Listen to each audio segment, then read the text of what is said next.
life fixed.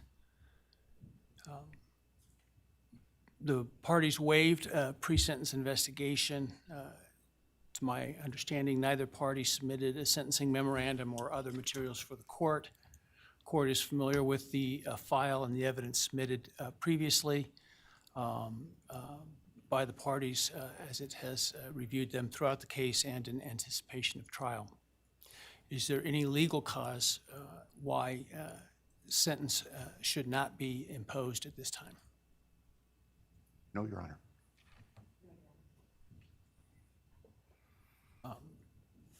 Does the state, before impact statements and arguments, wish to present evidence today?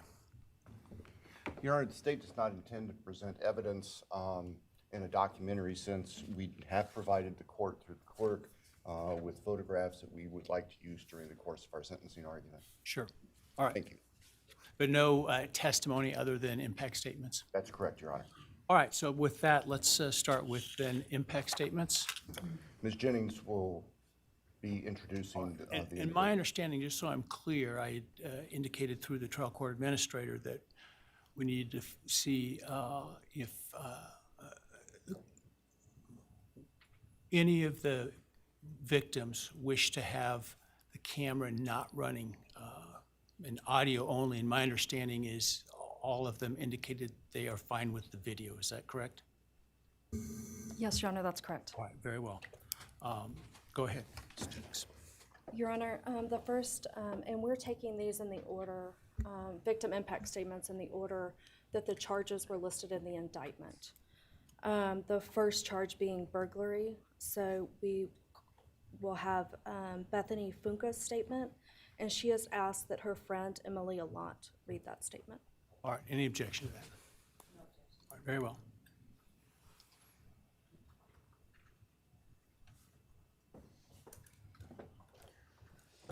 Thank you, Your Honor. I'll be speaking on behalf of Bethany, and so, yeah, here it reads. My name is Bethany Funke, and I was roommates with Maddie, Kaylee, Zana, and Ethan. I not only lost some of my best friends, but I also lost a sister. Never in a million years would I have thought that something like this would have happened to my closest friends. I thought that we were going to wake up and go upstairs, see them and tell them how they had scared us and that they were going to tease us about how we are constantly scaredy cats. I make jokes about it as we would go to Taco Bell like always. But sadly, that is not what happened and what turned out to be my worst nightmare. When I first woke up that morning, I had no idea what happened. I woke up around 7 with a terrible toothache, so I called my dad, who is a dentist, and he asked what I should do. He told me to take Advil, so I did, and I went back to sleep. I was still out of it and still didn't know what happened.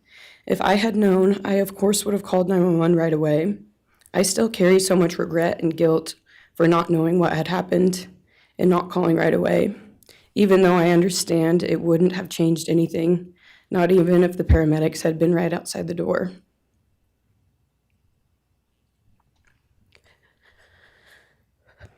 I was so frantic that morning and scared to death, not knowing what had happened.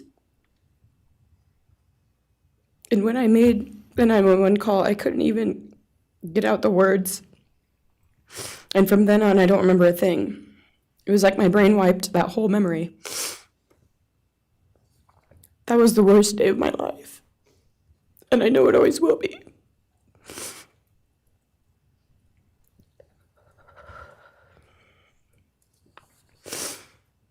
While I was still in shock, trying to process the fact that my friends were truly gone, I had been attacked by the public.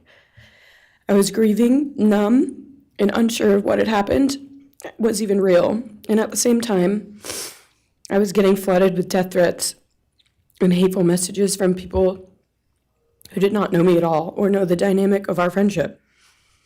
Social media made it so much worse, and strangers made up stories to entertain themselves. The media harassed not just me, but also my family. People showed up at our house. They called my phone, my parents' phones. other family members' phones, and we were chased while I was still trying to survive emotionally and grieve the loss of my friends. I hated and still hate that they are gone, but for some reason, I am still here and I got to live. I still think about this every day. Why me? Why did I get to live and not them? For the longest time, I could not even look at their families without feeling sick with guilt. I did not know what to say or what to do. I was terrified that my presence just made their pain worse, and I was still here when their kid, their siblings, and their friends, their loved ones should have been here instead. After everything happened, I was afraid to go into my own backyard or alone in my house. I was scared that the person who did this would come for me next. I was always scared that the media would try to catch me at any moment of any day, even when I was just walking around my house. I made my parents close all the blinds during the day so no one could see me even in the slightest chance. I barely left the house, and when I did, I made sure I was never alone. I slept in my parents' room for almost a year. I made them double lock every door, set an alarm, and still check everywhere in the room just in case someone was hiding. And I still check my room every night before, and I double lock it. I have not slept through a single night since this happened. I constantly wake up in panics, terrified. Someone is breaking in, or someone is here to hurt me, or I'm about to lose someone else that I love. The fear never really leaves. For a long time, I could barely get out of bed, but one day I realized I have to live for them. They did not get the chance to keep living, but I do, and I will not take that for granted. So now every day I remind myself to live for them, and everything I do it with them in mind. I am still scared to go out in public, but I force myself to do things because I know that they would want me to keep living my life to the fullest. I am beyond blessed to still be here, and I refuse to take that for granted when they did not get a chance. Our house was not just a house, it was a home. It was where we laughed till we couldn't breathe, make meals, did crafts, binge watch reality shows, played games, and spent lazy days on the couch. It was movie nights, wine nights, morning debriefs, pranks, hot chocolate, cookies, and warmth. I will cherish those memories forever, and I will not let what happened erase how special our home was or how much those memories meant to me. Now I would like to share some bits and pieces of who they were as people and some of the memories that we shared. One of my favorite memories was Halloween, and we all went to Sigma Chi. But instead of partying, we just sat in an apartment, talking and laughing all night long. I do not think I've ever laughed that hard in my life. We did not care about the party, we were just happy to be with each other. Zana was 1 in a million. She was the life of the party.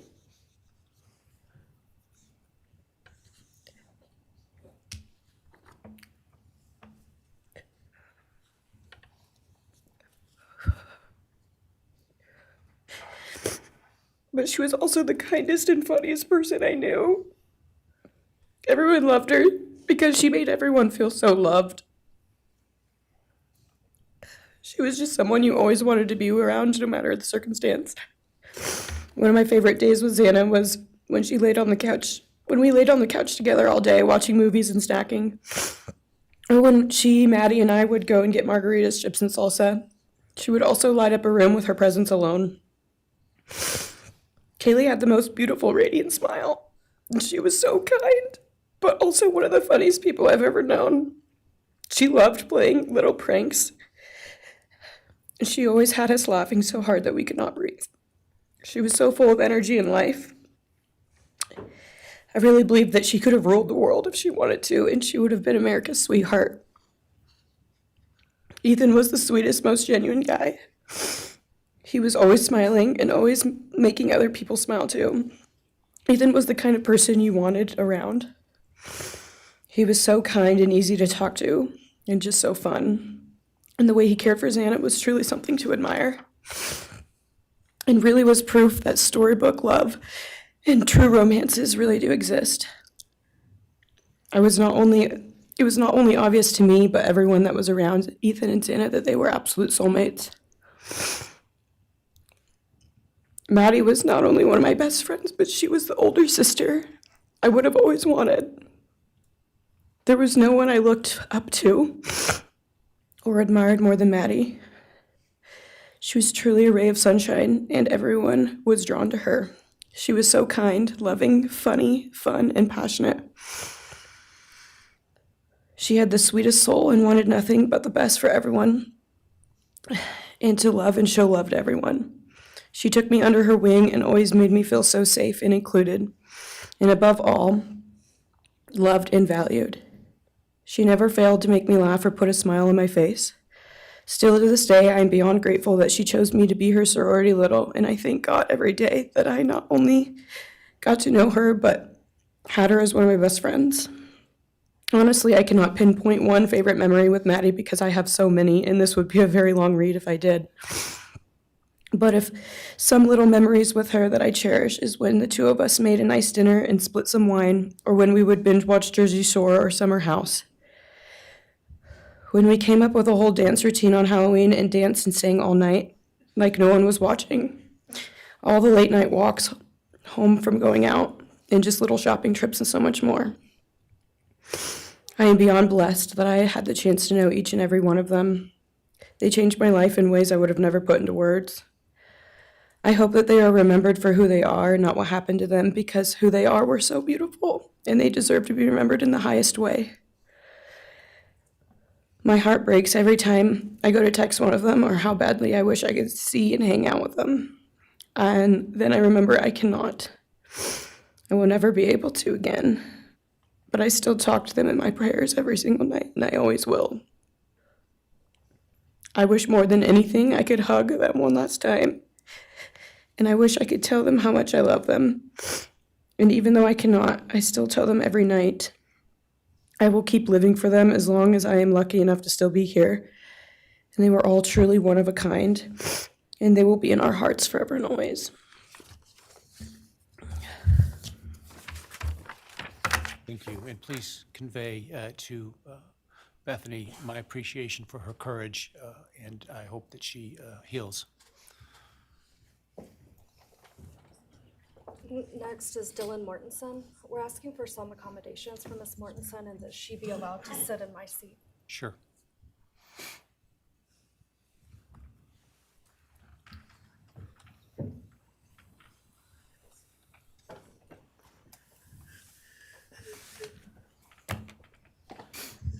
Dylan, just take your time, all right?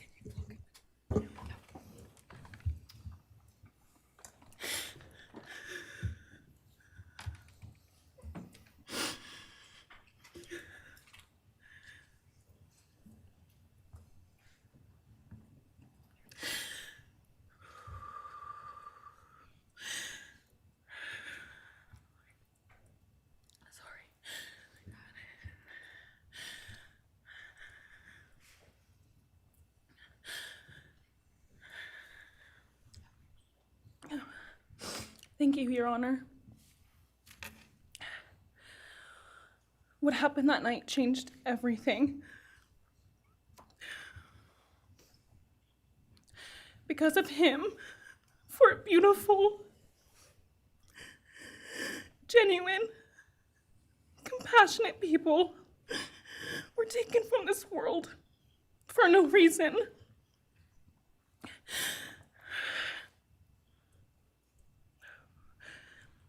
He didn't just take their lives.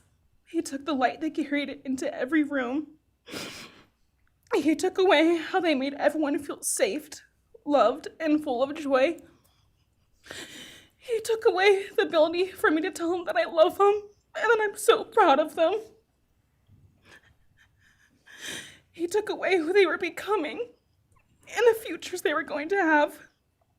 He took away birthdays, graduations, celebrations, and all the memories that we were supposed to make. All of it is gone. And all the people who loved them are just left to carry that weight forever. He didn't just take them from the world. He took them from me, my friends, my people who felt like my home, the people I looked up to and adored more than anyone. He took away my ability to trust the world around me. What he did shattered me in places I didn't know could break. I was barely 19 when he did this. We had just celebrated my birthday at the end of September. I should have been figuring out who I was. I should have been having the college experience and starting to establish my future. Instead, I was forced to learn how to survive the unimaginable. I couldn't be alone.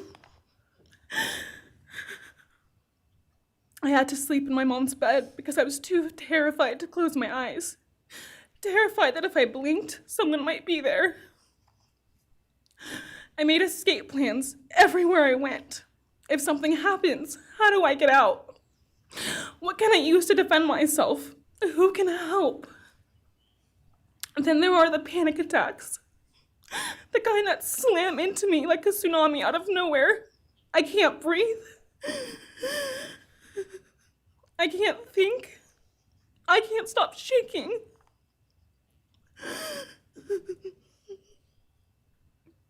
All I can do is scream because the emotional pain and the grief is too much to handle. My chest feels like it's caving in. Sometimes I drop to the floor with my heart racing, convinced something is very wrong. It's far beyond anxiety. It's my body reliving everything over and over again.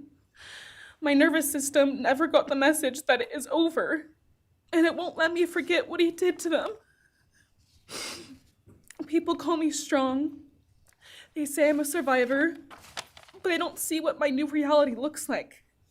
They don't see the panic attacks, the hypervigilance, the exhaustion, the way I scan every room I enter, the way I flinch at sudden sounds. They don't know how heavy it is to carry so much pain and still be expected to keep going, and that's because of him.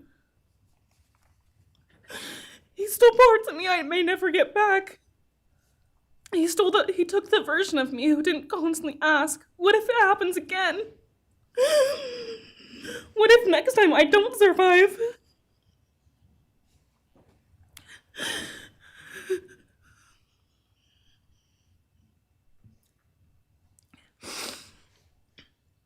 He may have shattered parts of me, but I'm still putting myself back together. Piece by piece, I'm learning how to live in this new version of life. It is not easy. It hurts, but I'm still trying. Still trying, and I'm not trying just for me. I'm trying for them, my friends. About a year ago, I had a dream about them. I got to say goodbye. I told them I won't be able to see you again, so I need to tell you goodbye. They all kept asking why, and all I could say was, I can't tell you, but I have to. When I woke up, I felt shattered and heartbroken, but also strangely grateful. Like maybe in some way that dream gave us the goodbye we never got. Still, no dream can replace them, and no goodbye will ever feel finished. He is a hollow vessel, something less than human. A body without empathy, without remorse. He chose destruction. He chose evil. He feels nothing. He tried to take everything from me. My friends, my safety, my identity, my future. He took their lives, but I will continue trying to be like them, to make them proud. Living is how I honor them. Speaking today is to help me find some sort of justice for them. And I will never let him take that from me. He may have taken so much from me, but he will never get to take my voice. He will never take the memories I had with them. He will never erase the love we shared, the laughs we had, or the way they made me feel seen and whole. Those things are mine. They are sacred, and he will never touch them. I get to feel sadness. I get to feel rage. I get to feel joy even when it's hard. I get to feel love even when it hurts. I get to live. And while I will still live with this pain, at least I get to live my life. He will stay here, empty, forgotten, and powerless.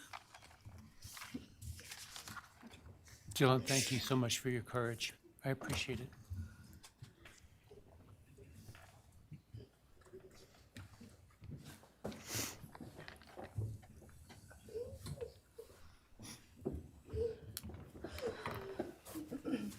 Next, we have members from the Madison Mogen family.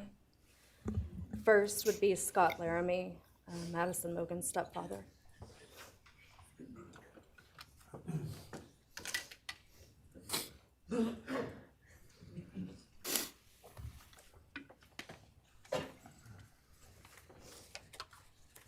Standing by him is Cara Northing, Madison's mother. Thank you, Your Honor. My name is Scott Laramie. I'm Maddie Mogen's stepfather and the husband of Maddie's mother, Karen Laramie.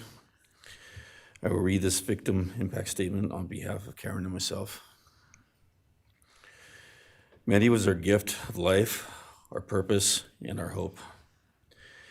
Maddie quickly became Karen's joy, identity, and purpose in life.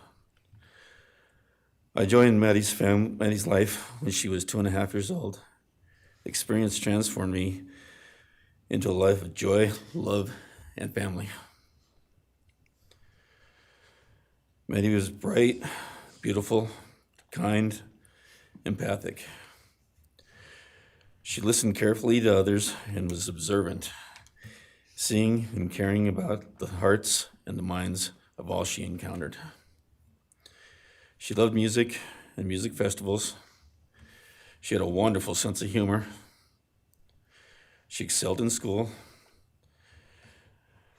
She was an easy child to raise, almost never requiring discipline, and almost always giving us parental joy.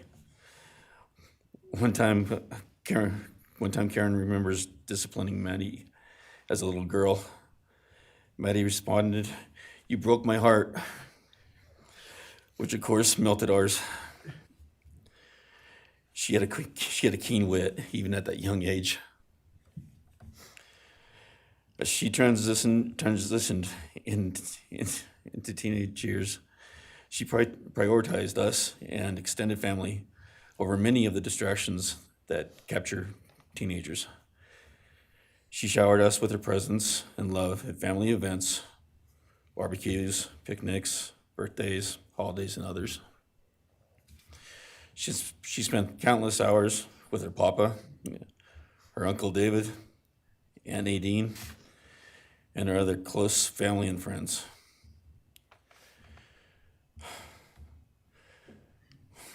This world was a better place with her in it.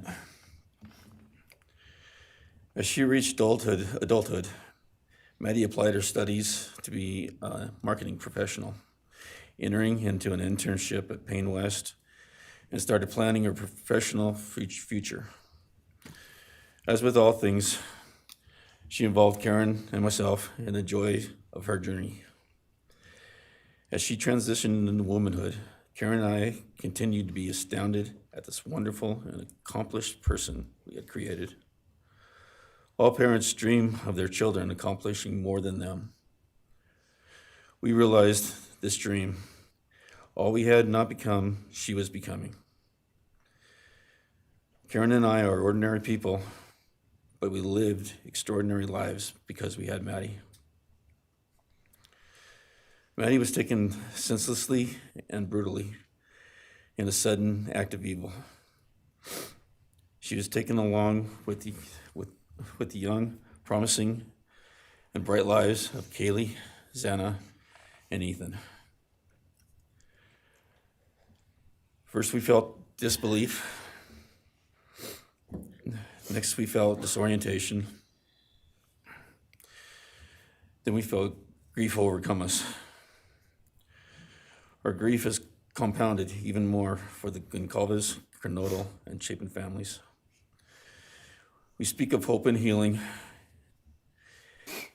And we do have hope and some healing. But the vast emotional wound will never fully heal. Since Maddie's loss, there's emptiness in our hearts, home, and family, an endless void. After losing her mother in a car crash, Karen took years to grieve and recover. The feeling that her life with Maddie and A was perfect helped her to start to heal. Now, this is no longer perfect. After Maddie's loss, Karen felt like she was spinning out, emotionally collapsing into anxiety and depression. She sometimes asks, how am I supposed to go on when I've lost my favorite person in the world? I felt the same, and we continue to struggle. The loss of Maddie has impacted so many beyond our family. Her second family is her sorority sisters who grieve alongside us. She has so many close friends who suffer from her loss. We will continue to be. Her loss will continue to be felt by the Vandal community, including Vandal Solutions on campus, where she volunteered her time for others.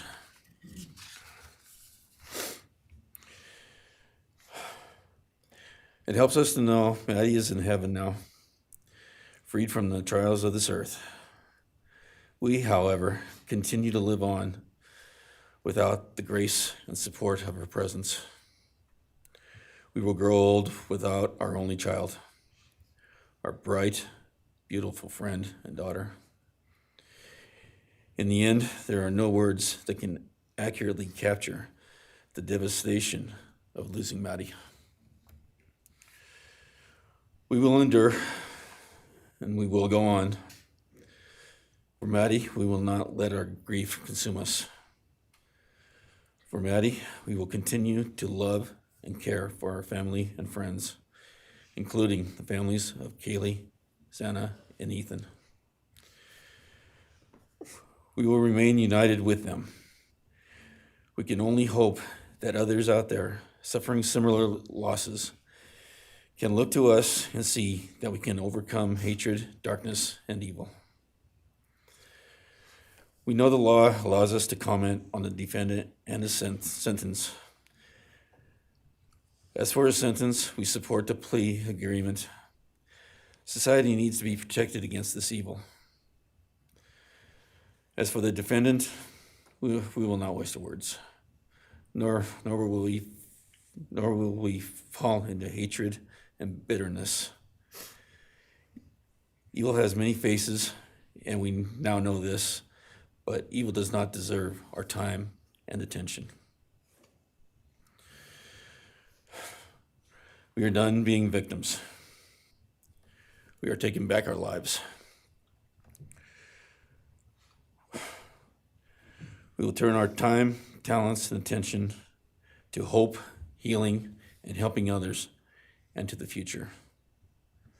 We invite all those who have suffered with us on this to join us in our journey. We can make this world a better place. We can move on from tragedy. Adversity will visit us, evil will visit us, but we will overcome. We can and will endure. Karen and I express our gratitude to Your Honor and to the prosecution team for allowing us the opportunity to make this statement. Thank you. Thank you so much for your courage, and I am so sorry for your loss. God bless you. Your Honor.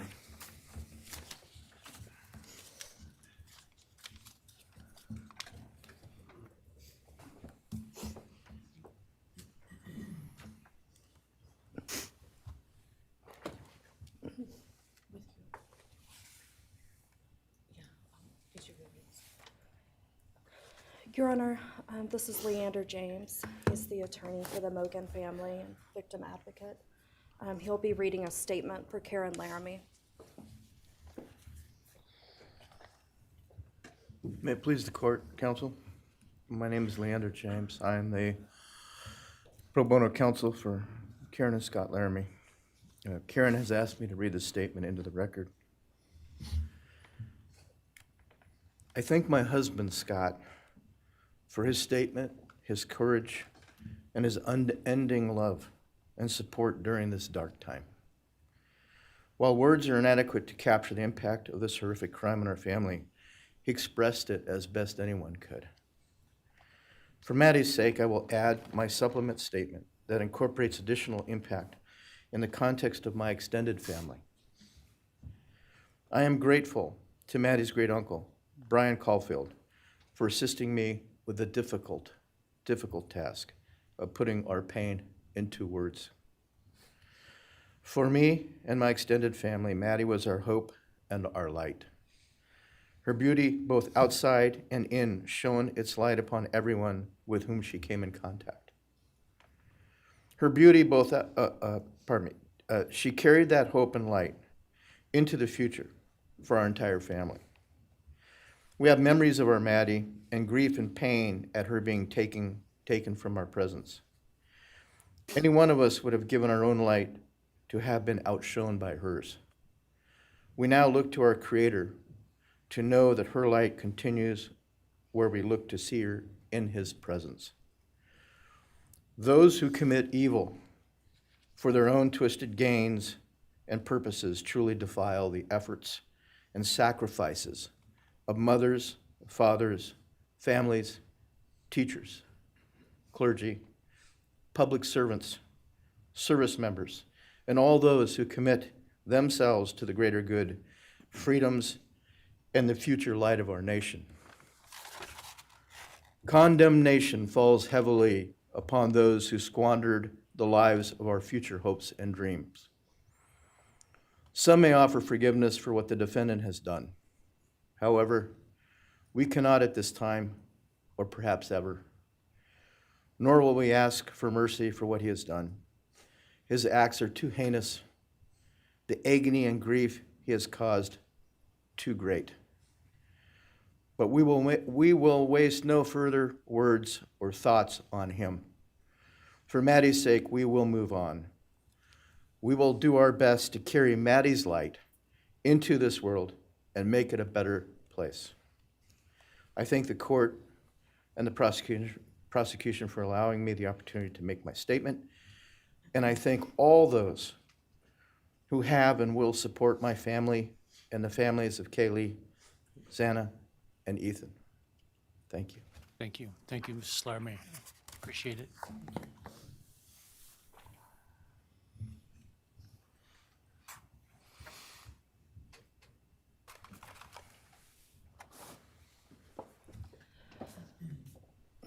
Next is Ben Mogen, the father of Maddie Mogen.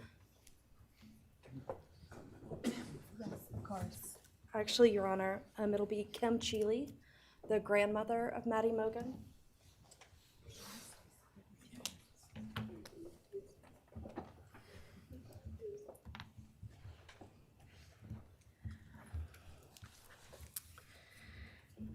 My name is Kim Cheeley. I was Maddie Mogen's paternal grandmother, as Ben Mogen, her father, is my son. I'm here today with my sister Lori Cheeley, Maddie's great aunt, and my son Ben Mogen, and my daughter-in-law Corey Hatrock. I'd like to begin by thanking a number of people involved in bringing this case to closure. In my daughter's words, the plea deal the prosecution team reached this month is one that punishes the perpetrator of this horrendous crime, protects the public from further harm, and allows all of us who knew and loved these kids the time to grieve without the anxiety of the long and gruesome trial, the years of appeals, and potential for mistrials along the way. My family and I are so grateful to Bill Thompson and his prosecution team for their dedication and painstaking work that forced the perpetrator to admit his guilt. We want to thank the Idaho State Police, the Moscow Police Department, the FBI, and Judge Hippler. We'd also like to thank the University of Idaho officials who have treated the families of the victims with such dignity and kindness, and who have honored the 4 victims beautifully. Maddie was my first grandchild, so when she was born, all her grandparents had the distinct pleasure of deciding what we'd like to be called. I chose Nana, pretty original. But when Maddie was about 1.5 years old, her papa, Ben's dad, and I were planning to visit the new little family in Oregon. Maddie didn't have an extensive vocabulary at the time, but for some unknown reason, she called bananas ba-deedle-deedles. When Karen and Ben told her Nana was coming to visit, she figured, I say deedle-deedle for that word. So I became Deedle-Deedle, shortened to Deedle when she was about 6 or 7, and I was Deedle all her life. I don't think her stepdad, Scotty, ever knew my given name was Kim. Maddie's and my birthdays were 1 day apart, and a couple years before she was killed, she gave me this necklace with Deedle and Maddie engraved on it, and I added an angel wing, and it's one of my treasured possessions. I also got an angel wing tattoo, never thought I'd see the day, but along with many members of our family, replicating the one that Maddie and her sorority sisters had. I wanted mine where I could see and touch it often. From preschool through grade school, I stopped teaching piano lessons early on Wednesdays and picked Maddie up for bubble baths, brownies, and books. It was our special time together, and she went home those nights in her jammies with a pan of warm brownies for her family. Although Karen and Scotty raised Maddie and did such a lovely job of parenting, we Mogens were lucky to have her for holidays and many other family gatherings. We'll always have our treasured memories of Maddie growing up in our big, extended, cooperative family, and I thank Karen and Scotty Laramie for being so generous and open and sharing Maddie with her Mogen side of the family. When the 4 kids were murdered, the foundation fell out of our world. Initially, the fear was truly debilitating. The first 6 weeks were excruciating. Despite the vigils, memorials, candlelight gatherings of students, friends, family, community members. After the arrest, in the past 2.5 years, my family has lived with grief, with the effects of traumatic grief, of which I was blissfully unaware before all of this. I now have a stack of books on grief. I've attended grief classes at hospice. I've tried EMDR, a technique that helps replace disturbing visions with something more comforting. My son Ben, his 2 sisters, Maddie's aunts, and I have all experienced depression and anxiety and sleep disturbance, requiring medical intervention at times. We've all sought counseling off and on. The struggle with media attention was extremely difficult, especially for Ben. No one should live through the violent murder of one's child. Some days it's beyond me how the parents of these kids are still upright. I'm thankful for the strong families and communities that are supporting the survivors. At the time, I could think of only 2 blessings surrounding the horrific murders. One was that Ben was living with my partner Tom and me at the time, and that we could support each other emotionally through it all. Sadly, Tom died a year ago of a rare brain cancer, and he won't be here to see justice served. He was our family's rock, and we all miss him every day.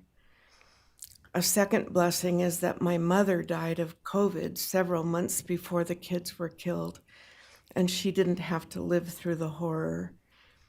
It was difficult to identify blessings. So we've all lost our dear child and a future with her. I ache for the loss of the dreams that she and her true love, Jake, held. And my heart goes out to Karen and Scotty and your side of Maddie's family. You've had more than your share of loss. My heart aches for the kids' roommates and the families of the other victims, and also the family of the perpetrator.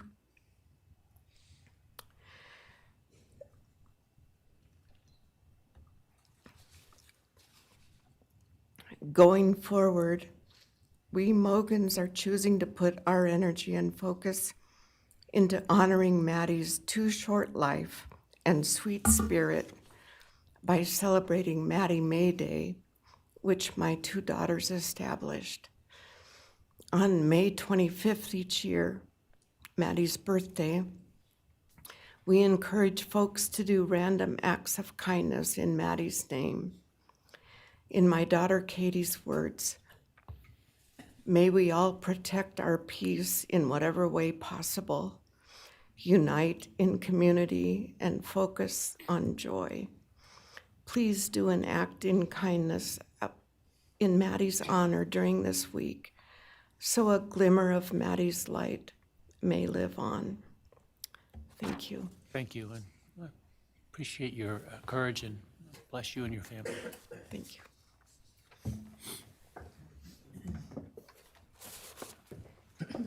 Now is Ben Mogen, Maddie Mogen's father.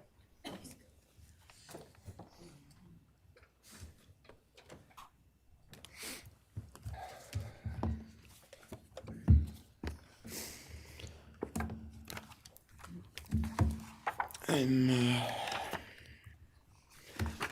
Benjamin Mogen. I'm Maddie's dad. And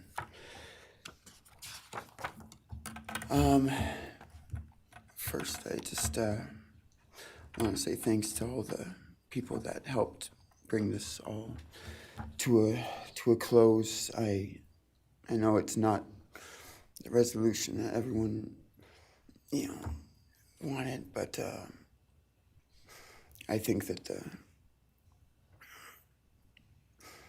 that everyone worked so hard, and we really appreciate all their efforts. It was such a hard thing to go through for everybody.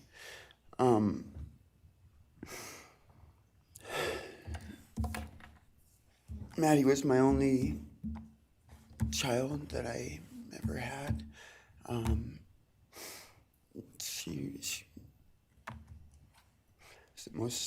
the only great thing I ever really did, and the only thing I was really ever proud of. And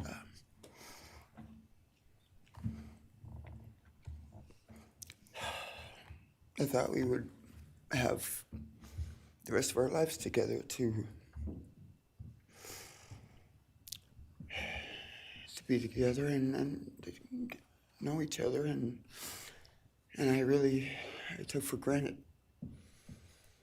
the times, she was in college, and I thought, oh, well, we'll have the rest of our lives to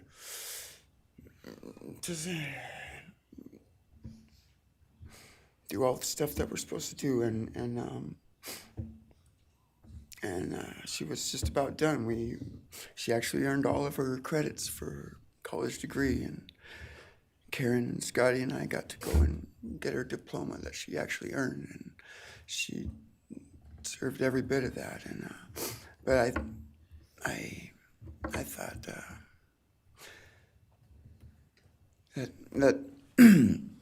that was going to be just the beginning of a long life together, and we never got that. Karen and Scotty did such a great job raising her after Karen and I split up, and I'm so thankful for Scotty and the role that he played in her life when I wasn't able to. But we got to spend a lot of great times together, Maddie and I. She was my favorite person to go to a concert with. We got to see some fun shows together, and I told her, if there's ever a show that you want to go to, let me know, and I'll get you tickets for you and your friend, or if we want to go together, we'll make it happen. And my favorite memory with her was when the Mac Miller show sold out here in Spokane, and everyone wanted tickets, no one could get them, and on the last day before the show, they did a radio thing, and I got 4 meet and greet tickets for Maddie and her friends and me to go and see the show, and that was her favorite artist at the time, was Mac Miller, and he's gone now too, and my little cousin Zach drove us all there that night, and he's gone too, tragically, and anyway, the last thing that she ever wrote to me was this Father's Day card, and I'm so glad I still have it. I'm just going to read what she said. It says, "Happy Father's Day. I hope you have the best day. I can't wait till we can hang out again soon. I'll be in Coeur d'Alene, 6:24 to 7:04. Hopefully we can find a time then. I loved your birthday card that you sent me, by the way. Maybe we can see a concert sometime soon. I'd love to see the gorge when it's not so smoky out. I hope you're doing well. I'm proud of how far you've come.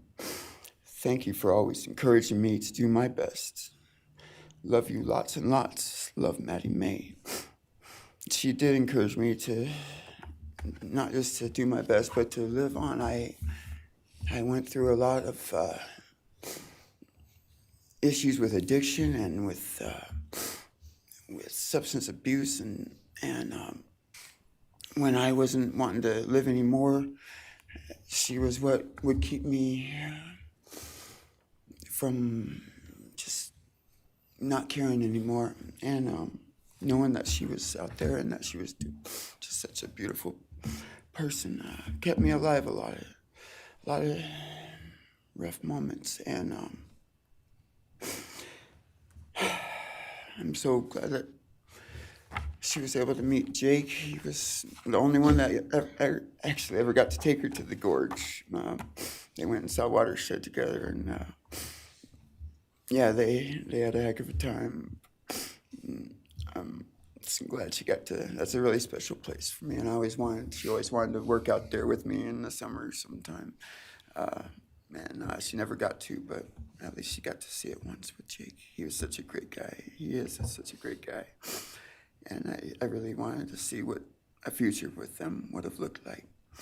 I'll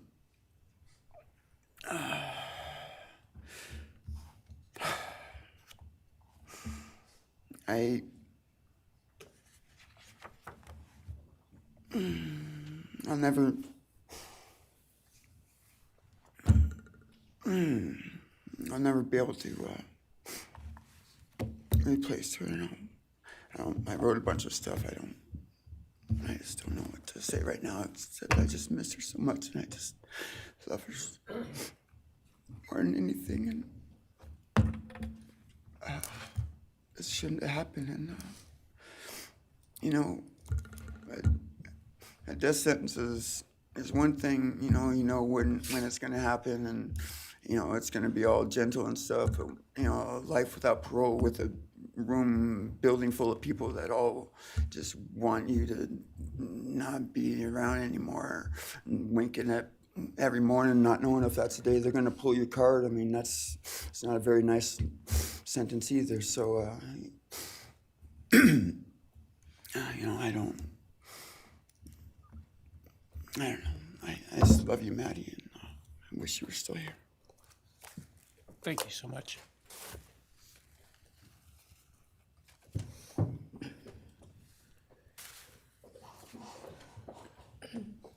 Your Honor, next would be members from the Kaylee Goncalves family. First will be her father, Steve Goncalves.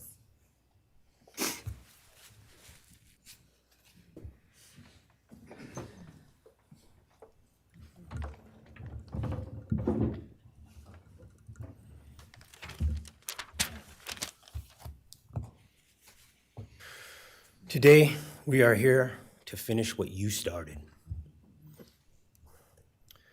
Today, you've lost control. Today, we are here to prove to the world that you picked the wrong families. The wrong state, the wrong police officers, the wrong community. You tried to break our community apart. You tried to plant fear. You tried to divide us. You failed. Instead, your actions have united everyone in their disgust for you. I just learned from these lead investigators, to their shock, they worked in an investigation and actually worked with Pennsylvania police officers and the federal FBI. You united everyone. Everyone was united after you. None of us are divided. We are united in our disgust and our love for these children. Today you have no name. Because when this all started, we all came together and we said, let's stop even talking about his name and just use initials. So even the media just calls you BK.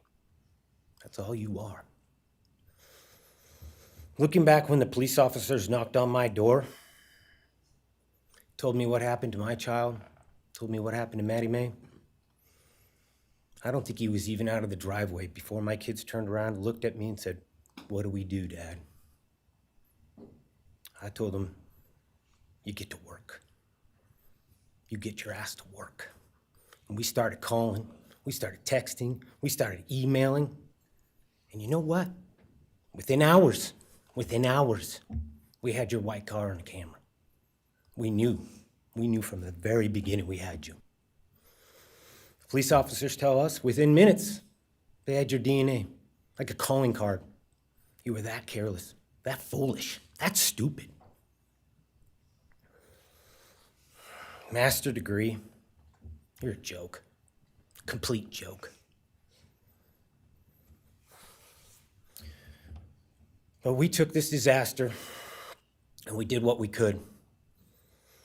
We put everything online. We took our kids, we took our images, we took everything that they did, their videos, their photos, the girls' pranks, Ethan singing. We put it out there, we shared it with the world. And the world united. And all they ended up, when they talked about this case, is they talked about Kaylee Jade, Maddie Mae, Zana, and Ethan. Everything what these people meant to us, a father, a mother, a brother, a sister, we shared that with our community. Then we shared it with our state. We shared it with the country, and eventually we shared it with the world. The world's watching because of the kids, not because of you. Nobody cares about you. You're not worth the time, the effort to be remembered.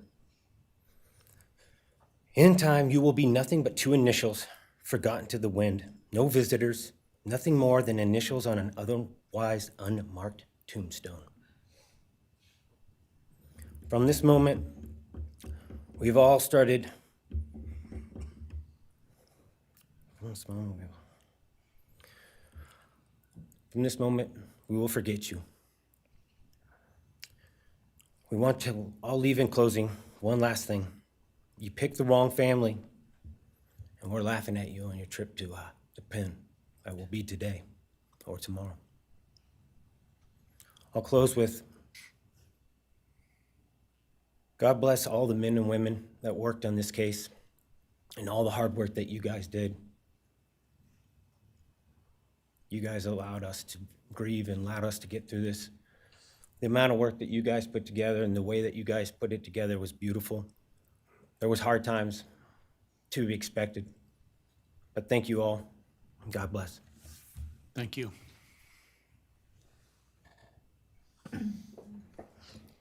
Your Honor, next is Stephen Goncalves, Kaylee's brother.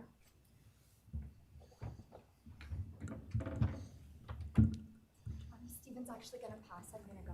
Okay. Olivia Goncalves, Kaylee's sister.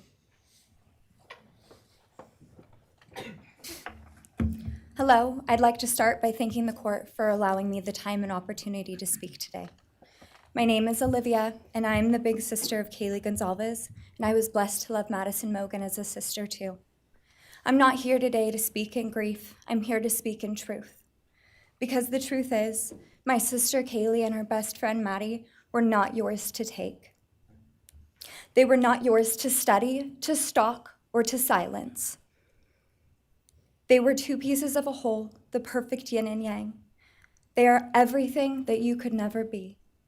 Loved, accepted, vibrant, accomplished, brave, and powerful.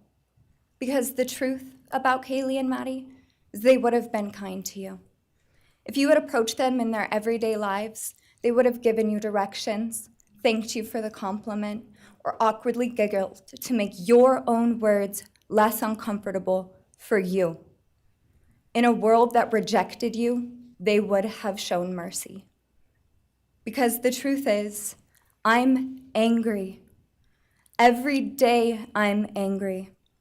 I'm left shouting at the inside of my own head everything I wish I could say to you. The truth about me is when I heard the news, I didn't cry. I listened for them. I promised them I would. That I would fight for them, that I would show up, no matter what it cost me. I swore I'd never let them feel alone. Because you see, I've always been their heavyweight. I've always been the one to fight the battles they didn't feel ready to fight themselves. All it ever took was a call, and they knew I would handle it for them, no matter the time, no matter the cost. They could wave their white flag because they knew I would never back down. Not for them, and not even death could change that. Somewhere along the line, I started to think about what I would say to them if I was given just one last chance. If I could gather enough heartbreak or love or sacrifice or whatever it took to get just one message across.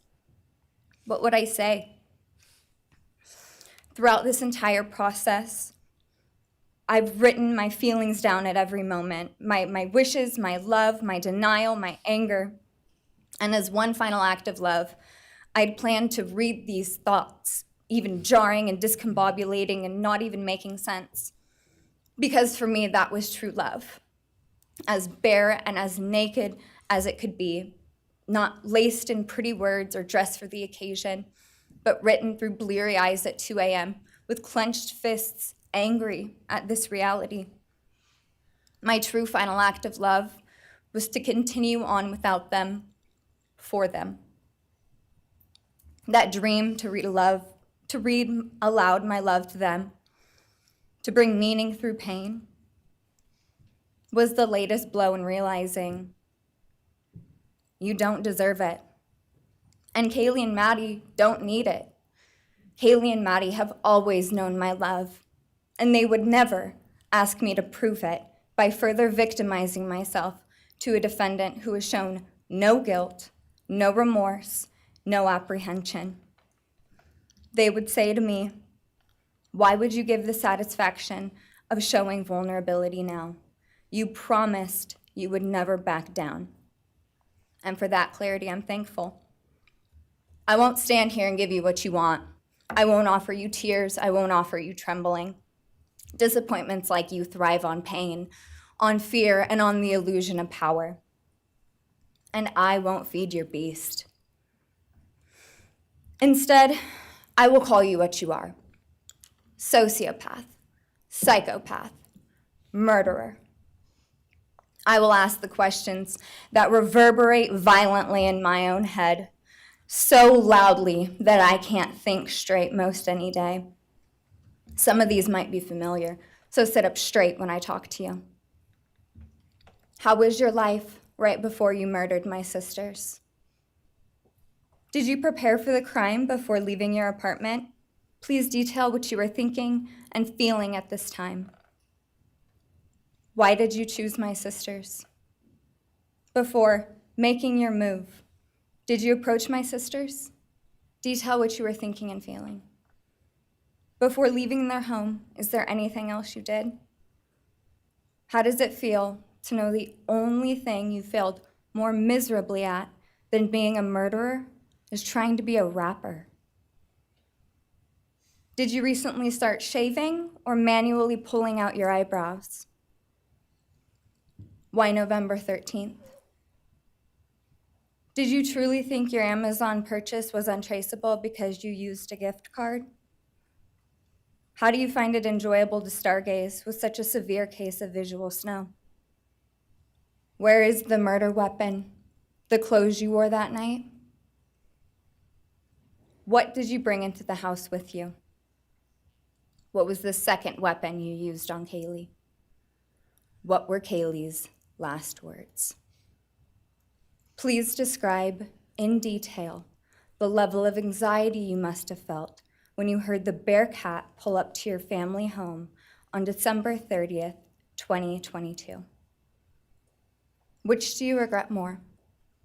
Returning to the crime scene 5 hours later, or never, ever going back to Moscow, not even once, after stalking them there for months? If you were really smart, do you think you'd be here right now? What's it like needing this much attention just to feel real? You're terrified of being ordinary, aren't you? Do you feel anything at all? Or are you exactly what you always feared? Nothing.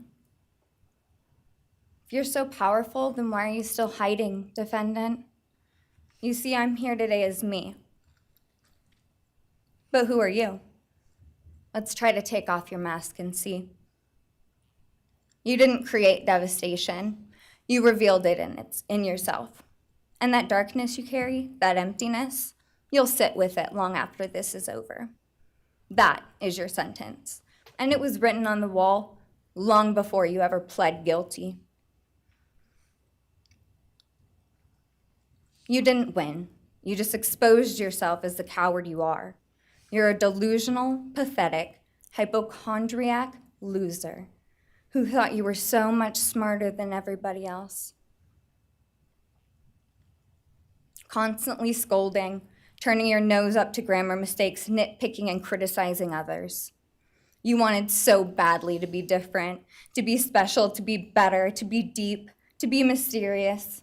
You found yourself thinking you were better than everyone else, and you thought you could figure out the human psyche and see through it, all while tweaked out on heroin. Lurking in the shadows made you feel powerful because no one ever paid you any attention in the light. You thought you were exceptional, all because of a grade on a paper. You thought you were elite because your online IQ test from 2010 told you so. All of that effort just to seem important. It's desperate. There is a name for your condition, though. Your inflated ego just didn't allow you to see it. Wannabe. You act like no one could ever understand your mind, but the truth is you're basic. You're a textbook case of insecurity disguised as control. Your patterns are predictable. Your motives are shallow. You are not profound. You're pathetic. You aren't special or deep, not mysterious or exceptional. Don't ever get it twisted again. No one is scared of you today. No one is intimidated by you. No one is impressed by you. No one thinks that you are important. You orchestrated this like you thought you were God. Now look at you, begging a courtroom for scraps. You spent months preparing, and still all it took was my sister in a sheath. You work so hard to seem dangerous, but real control doesn't have to prove itself. The truth is, the scariest part about you is how painfully average you turned out to be. The truth is, you're as dumb as they come. Stupid, clumsy, slow, sloppy, weak, dirty. Let me be very clear. Don't ever try to convince yourself you mattered just because someone finally said your name out loud. I see through you. You want the truth? Here's the one you'll hate the most. If you hadn't attacked them in their sleep, in the middle of the night, like a pedophile, Kaylee would have kicked your fucking ass. Thank you. Thank you.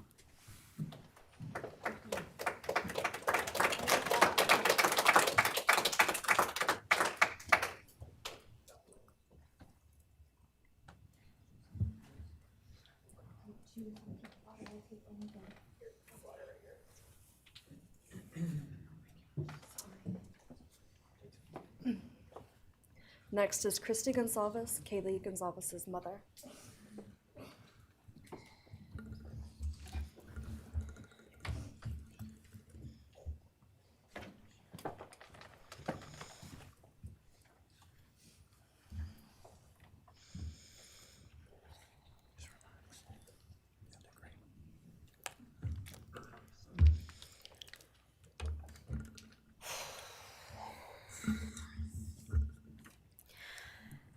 Thank you, Your Honor. I never imagined having to speak to someone so devoid of humanity.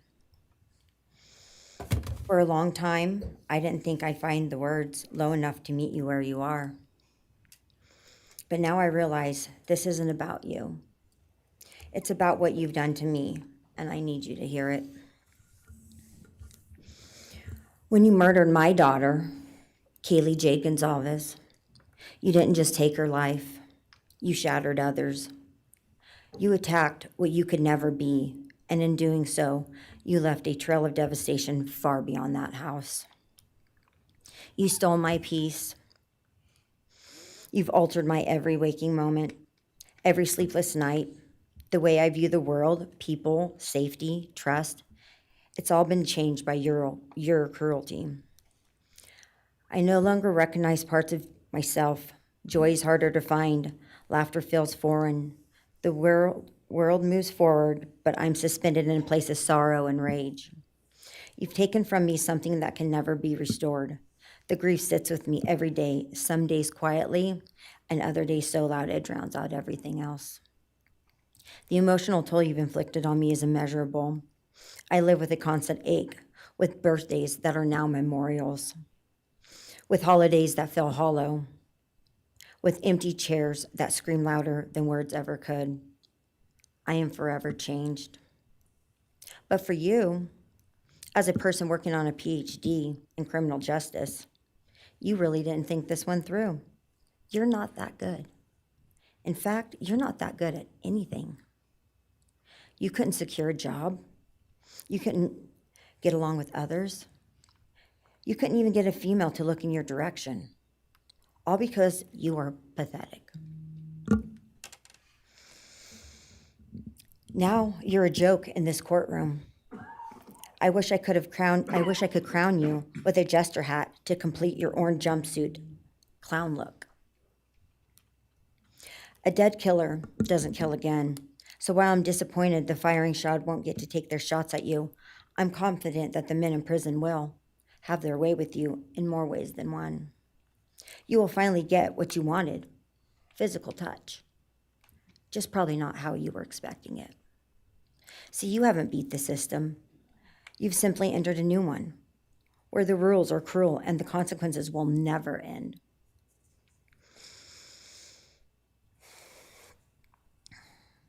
You are entering a place where no one will care who you are and no one will ever respect you.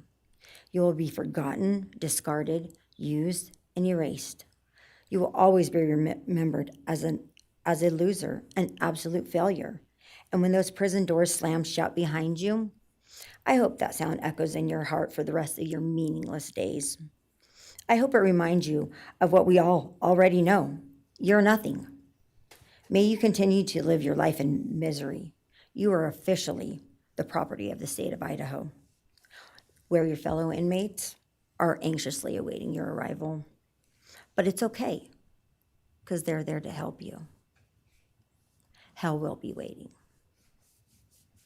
Quick message from our youngest daughter. Aubrey wanted to say, you may have received A's, in high school and college, but you're gonna be getting big Ds in prison. Thank you.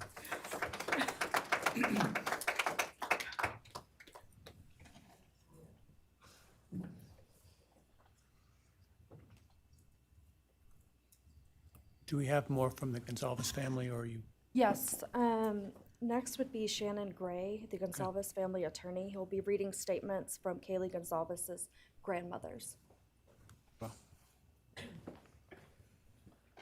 Morning, Your Honor. Shannon Gray, the attorney for the Gonzalez family. I actually have 3 statements, one from her aunt and 2 from her grandparents. This is from her aunt, Tammy Butts. You, in the cloak of darkness, made a decision to turn our whole family's world upside down forever.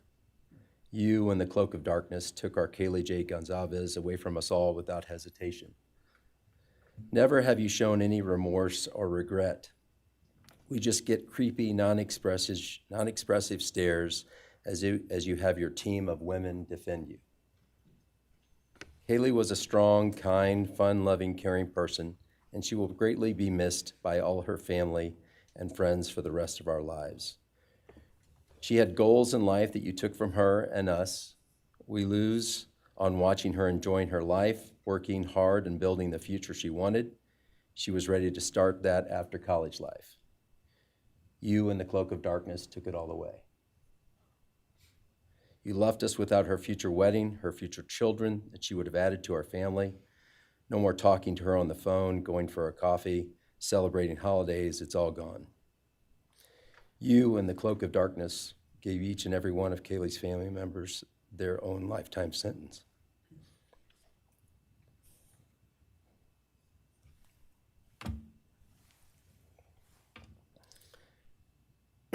You, in the cloak of darkness, also took our Maddie Mae from all of us. She was so genuine, caring, polite. She was part of our family. You came in, harmed our children that were younger women than you in their own beds. You're nothing, you're a coward. It's not right that you have received life. I pray that you meet your end in the cloak of darkness, burn in hell. I have 2 other statements, Your Honor.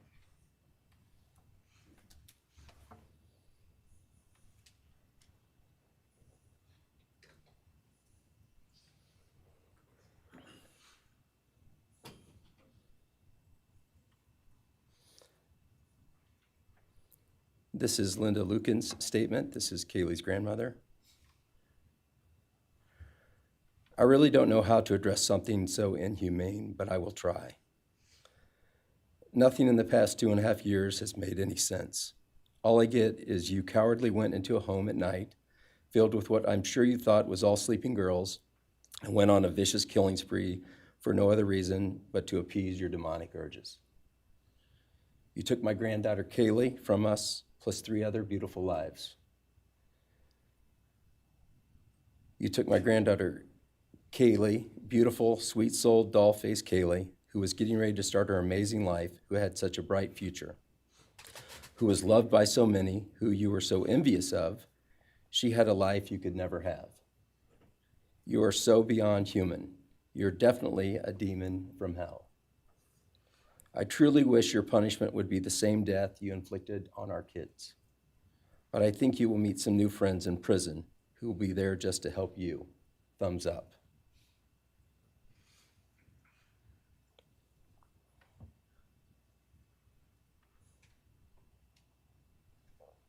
And I have one last statement, Your Honor. This is from Cheryl Goncalves, Kaylee's other grandmother. John 1:5 says, light shines in the darkness, and the darkness overcomes it not. Somewhere in your life, some jealousy, envy, ego, something went dark. It pushed out all light until you became dark and evil. And when you saw my granddaughter and her friends, their light, because they have such a light, you couldn't stand it. Because the darkness in you could not stand the light in them. And so you decided to destroy it. Cowardly, You walked into their rooms in the dark and took their lives, hoping to get rid of your darkness. But you didn't. You failed. Because you know what was once a light shown only to their friends, families, and loved ones is now all over the world. Everyone sees it. Their smile, their beauty, their plans, everything they were and had.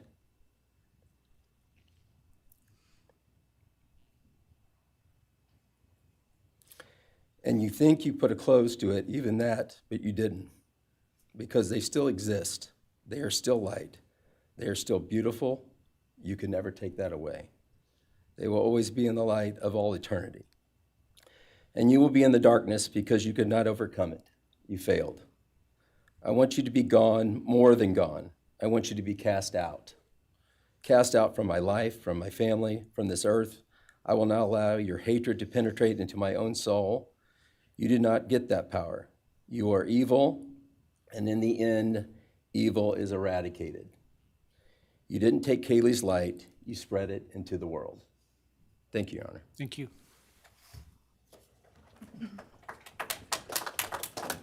All right, if the are you moving to a different family now?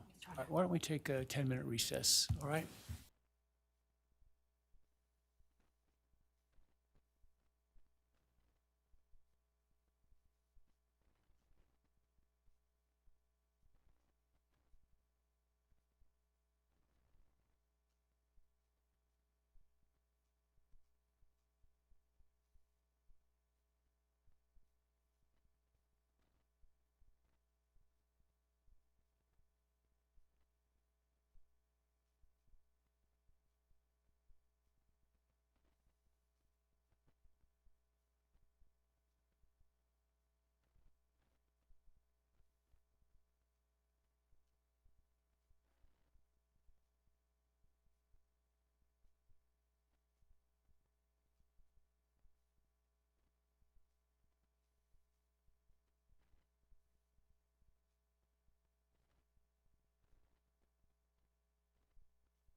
Be seated.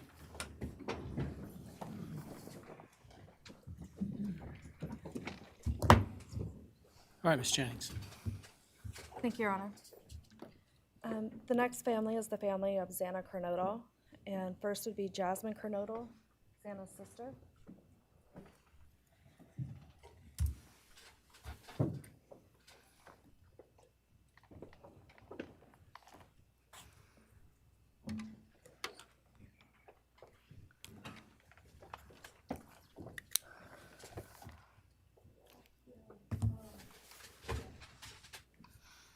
Just want to say thank you to everyone who's been involved in this and just for all the hard work and dedication you guys have put into this. I also want to thank everyone for the support and just my family and friends who've been around through this time. I went back and forth on whether to speak today because the truth is you don't deserve power over my feelings, my words, or me. Thank you. In the end, I realized this moment isn't about you. It's about justice for Zana, Ethan, Kaylee, and Maddie. It's about honoring the beautiful people they were and still are in God's eyes. On November 13th, 2022, a piece of my heart was ripped away. There's no way to ever fully describe the weight of losing my sister, my best friend. No sentence or punishment will ever come close to the justice Zana, Ethan, Kaylee, and Maddie deserve. Zana was everyone's best friend. She was kind, she was funny. She was a gift to each person she was able to make an impact on. Zana was someone I turned to when I needed direction or advice. Although I am her older sister, I often found myself looking up to her. She had a radiant energy that everyone loved, and she always knew the right way to approach a problem. She knew how precious and special life was, and she truly did live every day to the fullest. Yet her story was cut short by an act of evil. I believe in a God whose justice is not bound by this courtroom. I find peace knowing that judgment ultimately belongs to Him. For your sake, I hope one day you feel the full weight of what you did. I hope you take accountability. I hope you truly experience the guilt and you surrender yourself to Jesus Christ. Because no punishment on this earth can ever compare to the isolation and pain of eternal separation from God. Zana deserved more. They all did. But I come here to say this. I am strong. I am brave. I'm a fighter, just like Zana. And you don't get to control how I move forward or what I believe. I walk with the comfort of knowing I will see my sister again. Zana didn't get the future she deserved. She won't be the maid of honor at my wedding, the cool aunt to my future children. I'll never hear her laugh or see her light up a room ever again. But I will carry her with me for the rest of my life. I will live in her honor, fight to be the best kind of woman and someone she's proud of, to make sure the world never forgets who she was. Zana's story doesn't end with what was taken from her. It lives through the love she gave, the people she touched, and the legacy our family will protect.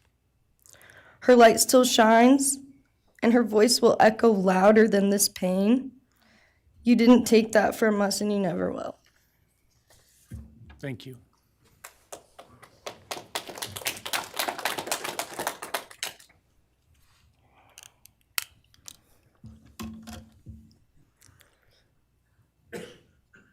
I just want to say before I start, I'm Xana's dad, Jeff Kernodle. It's been a hard road down, because she's gone. And I want to thank everybody, other their families that's speaking so far, spoke about things. I agree with everything they have to say. It all comes back to a lot of the same things that I've had to deal with and we as a family have had to deal with. And that brings me, basis of what I'm talking about a little bit is on my way up here, flying up here in the plane, and about halfway through the flight, this little girl is calling out for her dad. Hey, dad, dad, dad, and then in my mind, I was kind of half asleep. It's dark on the plane. I heard Zana calling out for me like she did, back when she was little, 5 years old. And those times were hard. It was chaotic, but we always had something to work toward that was in a positive direction, compared to right now, which is necessarily not as positive as that, for sure. And I know I miss Zana a lot. My life's been changed, and Zana had a great impact on me. And the impact was when she was gone, I realized how important she was and what she really did for me, influenced me, was way beyond what I ever thought. She'd call me up on the weekends, check on me, see who's with me. She's like accountability to your youngest daughter. And that really made a big difference. It made me really think about things and what it's all about, That's the things that I miss the most, is those calls on the weekends, the calls at 11 at night. What's going on? You want to meet my friend? Whoever she's with, a couple of her friends, I can meet them, talk to them. And she always did that. And it's pretty cool. Pretty cool. I really miss that. And she made a big impact on me, on other people, her family. But the impact that she made is so extensive on what happened here. And it goes so far. People from everywhere in the world, are following things. And Zana has made a difference in their lives. So, countless people told me that. They might not even know her. They never knew anything about her. It's what they see, and they just love her and say how they wish she could have been their friend. Could have been their friend, could have hung out, and it's like, this is a blessing, this is who the kid was, and definitely was a big blessing in my life, and so is Jasmine, and basically, we worked hard to do the things we did, through the times they were growing up. And through those times, I realized that I wanted both of them to graduate college, and that'd be the ultimate thing for them to do to prepare for the world. Then it came back to me, Zana didn't get to finish college. He had it all figured out. And this all came back to me when I was there, and that little girl was on the plane doing that. It's like where I was going, what I was going here for. And then I just realized and thought to myself about the wonderful life that she had and we had together. And I still get to have with Jasmine, but that's the part that really counted. It's the part that really counted, is those memories. And those are what I have left, the memories with her and the ones I can make with her, and the life that I can go on with now, which is what she wants. And I say that in present tense because that's what she wants, because I've been told that, I've had countless ways that she's out there and has a way to communicate, which I'm very grateful for.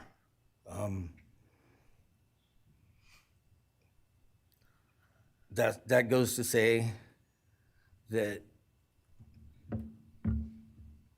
the impact of what happened to them, all 4 kids, goes so much further than just not me, the parents, the families, the community. It goes so far because a lot of kids, in the colleges, just for an example, they lock their doors now. The door wasn't locked in the back, Penn State or wherever it was, all the colleges, I know that I've heard, they all lock their doors now. So maybe the impact that it's gonna make is gonna help out and maybe protect some people. Having this outreach and having the influence of what happened to these kids did,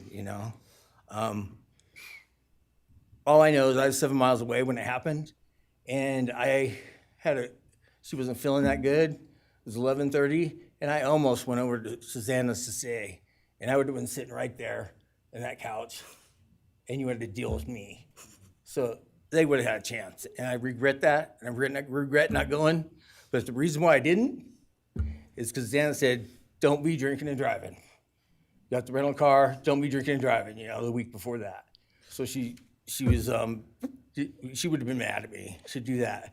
But I really wish I would have drunk and drove, because they would have had a chance, all four of them. At this point, I just have to go on. We're gonna go on with everything and make things better in my life, because that's what it's all about. If I have closure in things, and the part that we miss is Zana, her influence, her smile, the things that she did, and we have the memories left, the great memories, and she just wants us to make more memories and not be sad or upset or shocked or taken for that, and that's what we're gonna do. We just have to. That's all I got. Thank you for your words and your courage, and bless your family.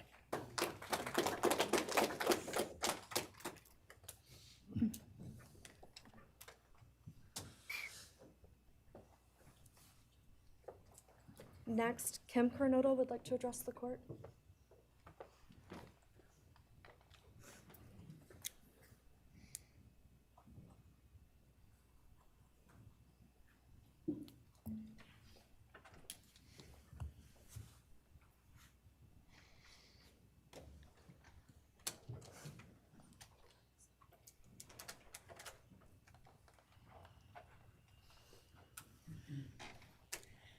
Thank you, Your Honor. My name is Kim Kernodle.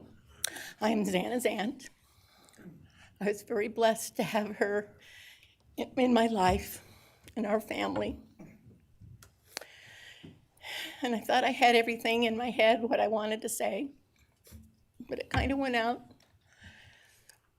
And I'm always looking for the positive thing, because evil, hate can destroy people. And that's what it started doing with our family. It created anger with our family members. And then I had to look, because Zana was everything that the media, her friends said. She was that fun, loving, high-spirited, beautiful person. And I no longer get to get my nails done with her, have lunch with her.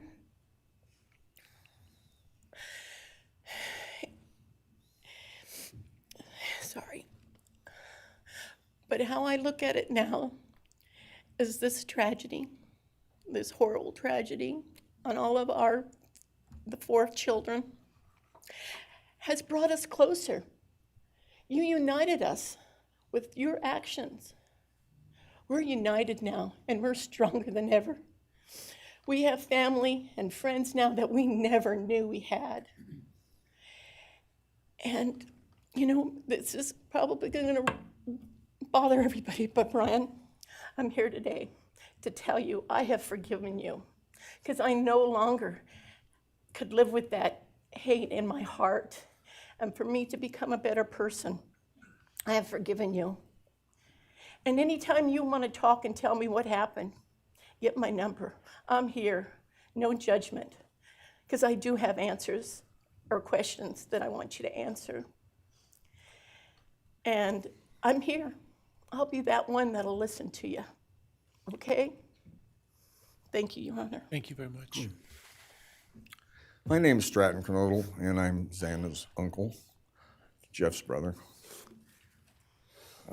Sitting here today listening to the stories and feelings and feeling the pain from everybody is a pretty powerful thing. It's each time a statement was read, it sort of would tug into my center core as I felt everybody's anguish. And Zana meant a lot to us, and we loved her very much.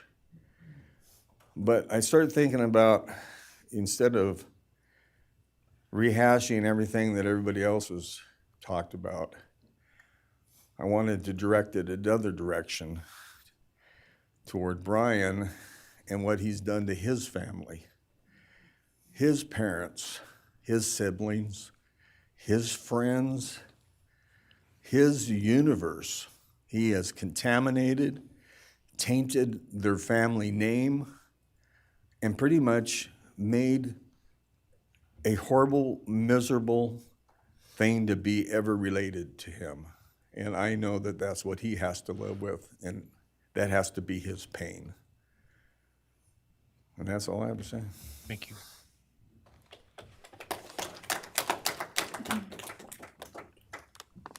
Next, Your Honor, I believe Randy Davis, stepfather to Zana Kernodle, would like to address the court.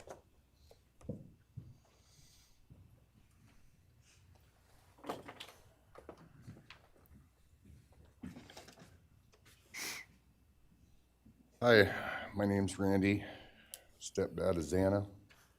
I just feel the same way we all do. All of us are united because of something that happened. And I am grateful to know and have met some new family because of this awful event. But this is probably the last time we're all gonna be in the same room together, let's be real. So I can say, I love you all, and I feel your pain. And just God bless us all, you know?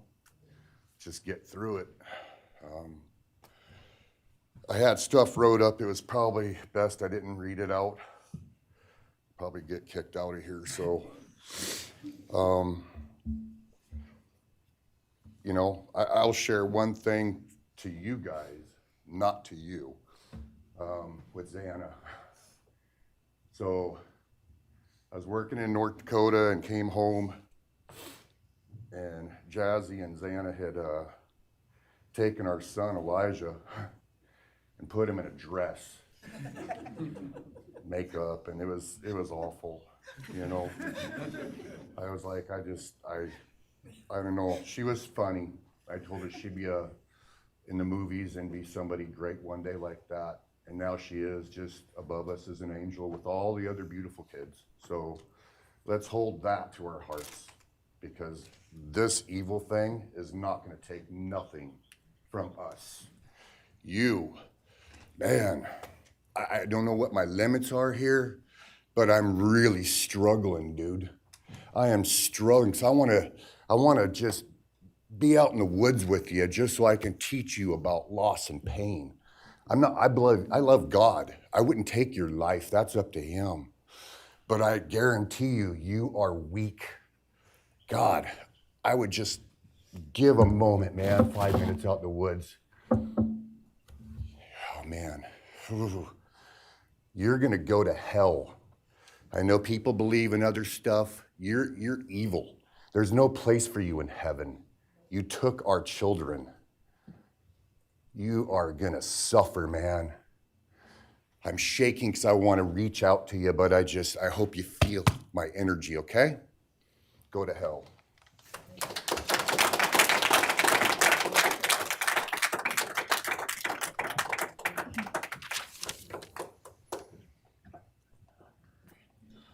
Next is Cara Northington, Zana's mother.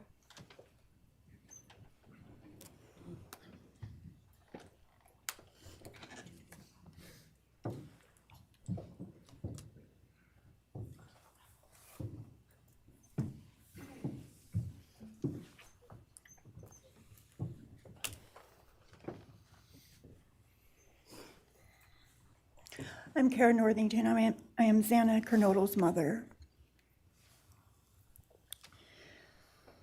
This letter is to you, really. But it's for my daughter, who was murdered by you. Today I stand before you, the man who is responsible for murdering my beautiful daughter, Zana Kernodle. My daughter was beautiful both inside and out. She possessed love for those around her and had a light so bright it will live on forever in our hearts. She brought joy and laughter to her friends, her family, and anyone in her presence. Our Lord and Savior, Jesus Christ, now has her in his loving arms in heaven, where she can never be harmed ever again for eternity. Because of her, I came to know my Lord and Savior, Jesus Christ. Because of her, many will come to Christ. It is Christ who lives in me that has given me the strength to forgive you. It was of no power of my own. In return, the Lord has filled me with joy, hope, and peace that surpasses all understanding. Jesus has allowed me to forgive you for murdering my daughter without you even being sorry or asking for this.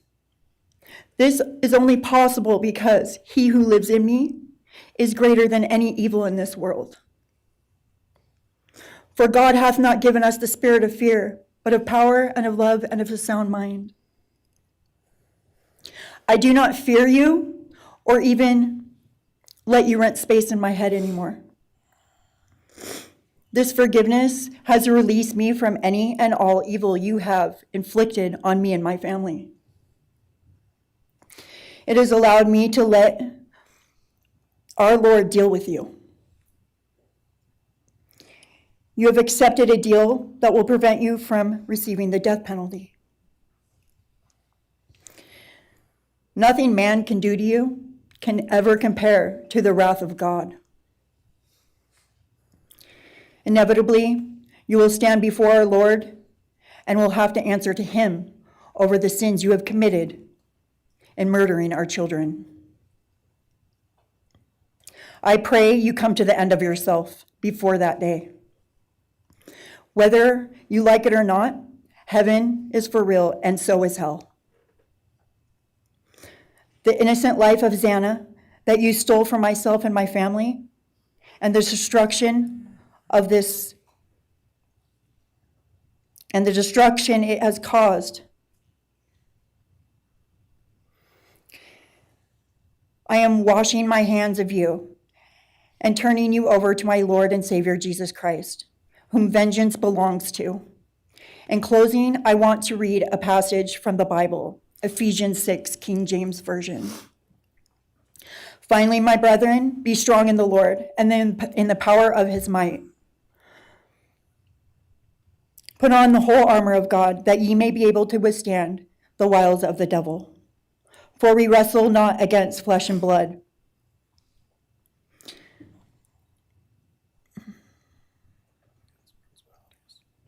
For we wrestle not against flesh and blood, but against principalities, against powers, against the rulers of the darkness of this world, against spiritual wickedness in high places.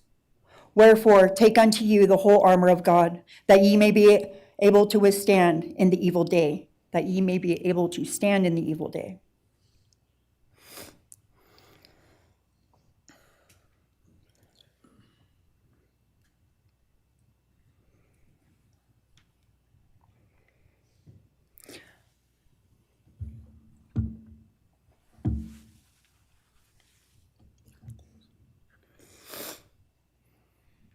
I'm not going to share memories of Zana or any more of the goodness of her with you, because I do not want that to be in your head.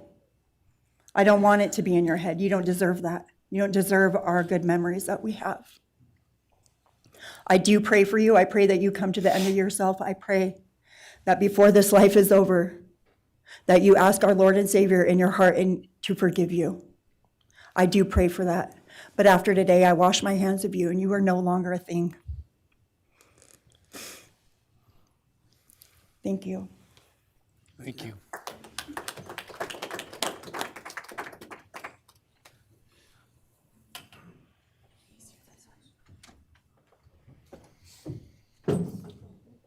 I don't believe the state has any other victim impact statements. Okay.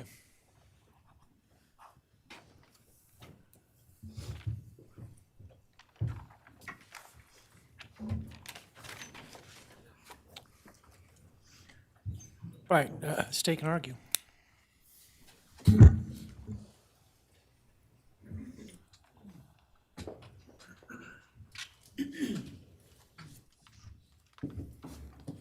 Thank you, Your Honor.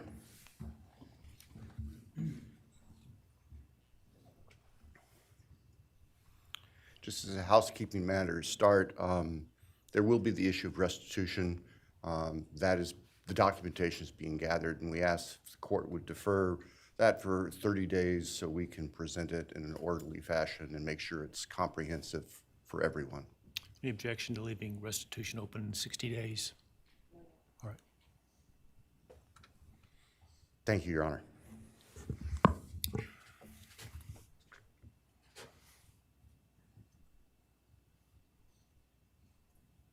I think it's necessary and appropriate to share for everyone here, including the court, the background that brings us in front of Your Honor today for these proceedings. As the record reflects, and as everybody in this courtroom knows, the defendant has pleaded guilty to all 5 counts charged in the indictment. Under oath before Your Honor, he has admitted that the charges against him are true. He has reassured the court that he has not been coerced or threatened to make those admissions. And Your Honor did an extraordinary job in taking the pleas back on July 2nd. We appreciate the court's discipline and insight. The defendant has also waived appeal on the multitude of rulings from this court and Your Honor's predecessor in Latah County on dozens, literally dozens of motions seeking to dismiss the case, seeking to control or limit evidence, seeking to offer evidence that would not be appropriate. And we appreciate the court's consistent rulings based on the law, based on the facts. As Your Honor will recall, on June 18th, it's just really not that long ago, we appeared before this court for arguments on what became the defendant's final motions to this court. Motion where they wanted to offer evidence suggesting that other people were responsible for the defendant's actions, and the motion seeking essentially an indefinite continuance of the trial. It was readily apparent to all of us in the courtroom from Your Honor's comments that those motions were not going to be granted. So we returned to Moscow and continued with what we had been working on for months in preparation for trial. We had no qualms about going to trial if trial was what was necessary and appropriate. The following week after we were in court, we were approached by the defense with an inquiry about a possible plea. And I can tell the court this is the first suggestion ever that there was any consideration, because indeed, the defense had maintained from the beginning that Mr. Kohberger, the defendant, was factually innocent. It's clear that the reality of the evidence and the case that had been investigated and prepared and that we were ready to present in court became a reality. Our reaction, among other things, was to reach out to all the families. And in fact, later that week, on Thursday and Friday of that last week of June, we met with representatives by teams, virtual meetings, with representatives of all of the families. And we talked about the status of the case, and the upcoming trial and things that related to the trial. And we also let them know that there had been an inquiry about whether there might be an offer for a plea. And we asked the family members for their thoughts and feelings. And they were candid. And they have been candid since, and we respect that. And we understand, recognize, and acknowledge that there was a difference of opinion among representatives of the different families. We understand that. One of the challenges of this case, one of the unique things about this case is we have multiple victims, each unique unto themselves, their families and friends unique unto themselves, and all of them entitled to their opinions, all of them entitled to their thoughts. Over the following weekend, our prosecution team, very skilled attorneys who were personally as well as professionally deeply invested in this case, met. And we talked, and the decision was reached. Well, to start with, were there to be any sort of plea offer or discussion, there's only one possibility. And that would be for the defendant to plead guilty straight up to all charges. There would be no bargaining about counts. There would be no bargaining about reduced sentences. And so we made the proposal to the defense that if the defendant was willing to plead guilty up front to all 5 counts as charged and waive appeal of the court's myriad decisions during the past 2.5+ years on all these motions that would have consumed years, if not decades, of time in the future.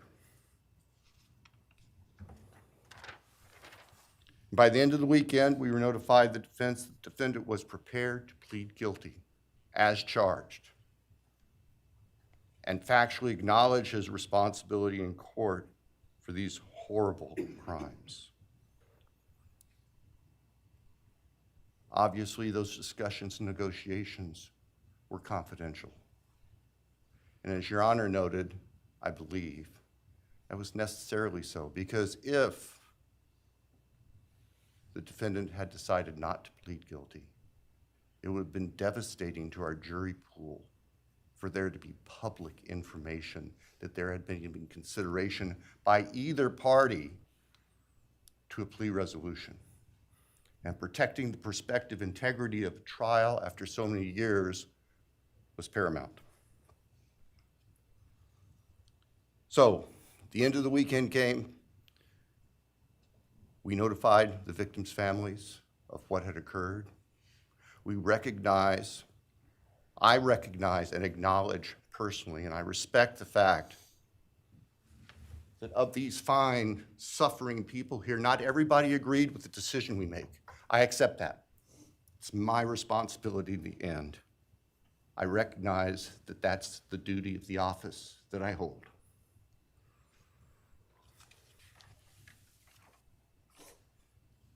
So now, it is time for the judicial system to impose final judgment and close the door on this chapter of these tragedies. As the court is aware, by the agreement of the parties, it is the state's prayer. Perhaps have the Elmo police turned on.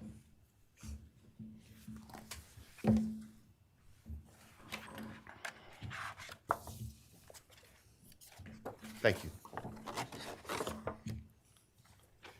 That on count 1, the felony burglary, that the court sentenced the defendant to the maximum period of 10 years fixed in the custody of the Idaho Department of Correction. Then on count 2,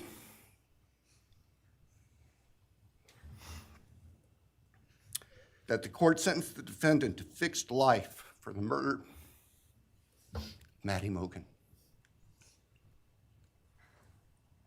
On count 3, that the court sentenced the defendant to fixed life for the murder of Kaylee Goncalves. On count 4, that the court sentenced the defendant to fixed life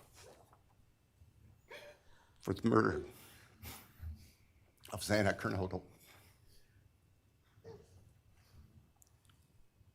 On count 5, that the court sentenced the defendant to fixed life for the murder of Ethan Chapin. And the state further prays that these sentences be ordered to run consecutively, back to back, not at the same time, to recognize and respect the unique individuality of each of these beautiful young people whose lives were taken brutally and for no reason.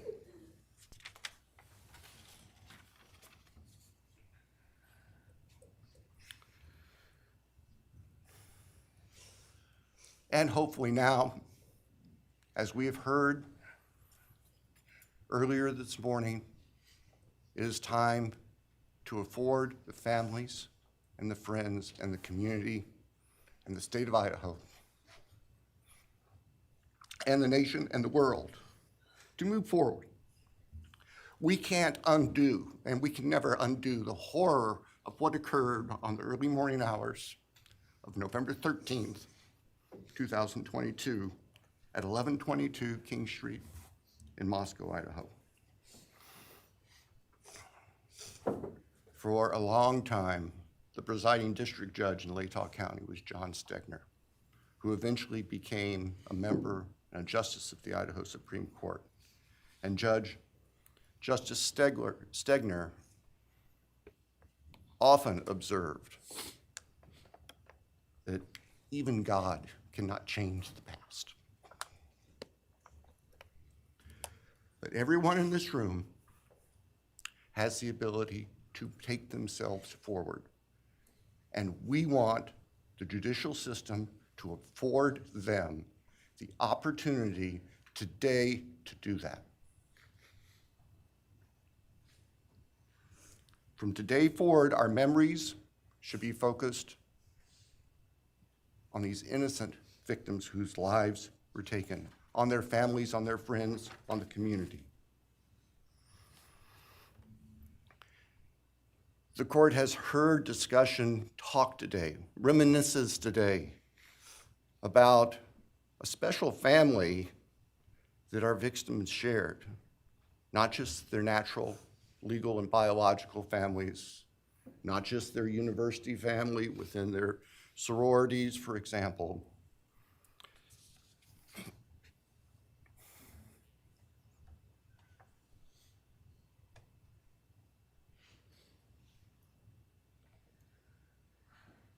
But this family. This is the picture taken on November 12th, 2022,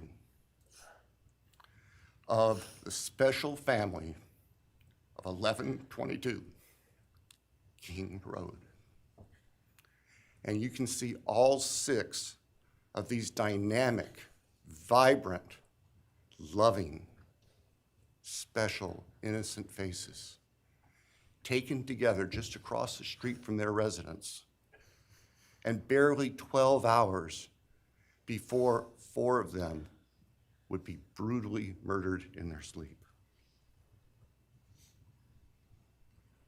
They've been described consistently as being bright, caring, vivacious, with futures we can only imagine now. But they were, and they remain, a special family that I think we should all recognize and appreciate. So it's time to move forward. There have been a number of statements directed specifically at the defendant today. I have one last thought. After Your Honor imposes judgment and sentences the defendant to spend the rest of his life in prison, in other words, sentence the defendant to die in prison, he's going to stand up in the belly chains and the leg irons that he's wearing today, and he's going to be escorted into the custody of the Idaho Department of Correction. And the door will close behind him forever. That is the closure that we seek, that all of these people, these loving friends and family deserve, so that we can move forward. Thank you, Your Honor. Thank you.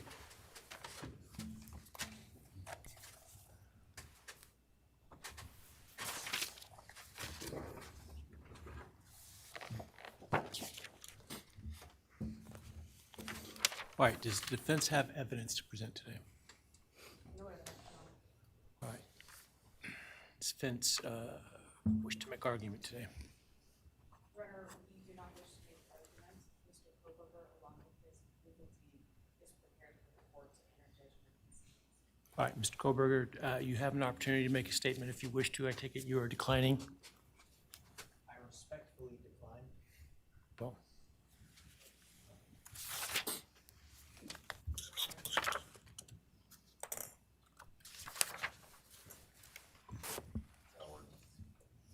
Please.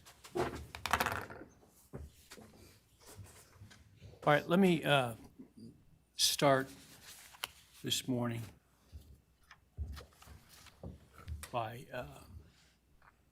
acknowledging and thanking those that have come here today in support of their loved ones, and I appreciate your courage and your strength. And I hope that you are able to move on as best as possible. Thank counsel for the professionalism that they've exhibited throughout this case. It has been my great honor to preside in this case and to help bring, to the extent possible, some resolution and hopefully justice to this case.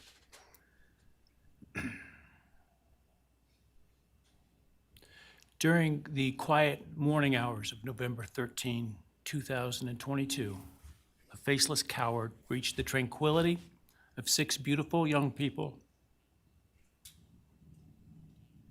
and senselessly slaughtered them, 4 of them. Who committed this unspeakable evil was unknown for several weeks, but due to the killer's incompetence and outstanding police work by numerous local, state, and federal law enforcement agencies, the person that slithered through that sliding glass door at 1122 King Road now stands before the world and this court unmasked. This unfathomable and senseless act of evil has caused immeasurable pain and loss.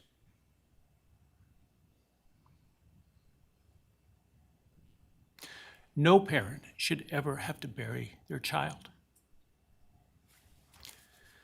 This is the greatest tragedy that can be inflicted upon a person. Parents who took their children to college in a truck filled with moving boxes had to bring them home in hearses lined with coffins. The loss this killer inflicted was not just the death of these people's children, siblings, grandchildren, as we've heard today. It has ripped a hole in their soul, destroying a special part of their very essence. Any person who is a parent defines themselves foremost as such.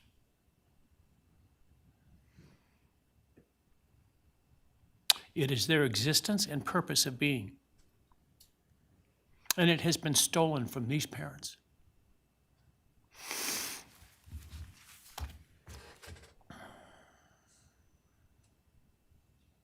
None of us have experienced the loss these victims have in the unspeakable way that they have.